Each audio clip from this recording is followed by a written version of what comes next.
Jõutreeningu kasulikkuse tõendeid esitledes võin ma tihti kuulda kohe alustamisele vastuväiteid.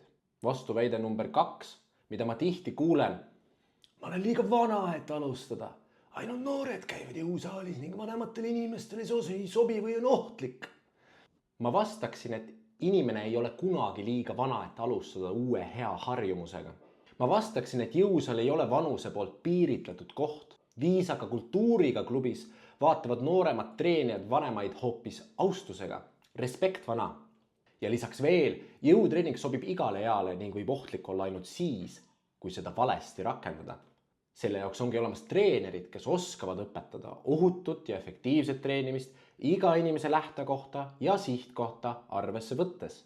Pigem alusta kohe ning pidurda vananemisega seotud langus ja ole heas vormis terve enda elu. Sinu keha tänab sind ja sa saad olla enda jaoks oluliste inimeste jaoks kauem olemas ja teha seda parema tervisega.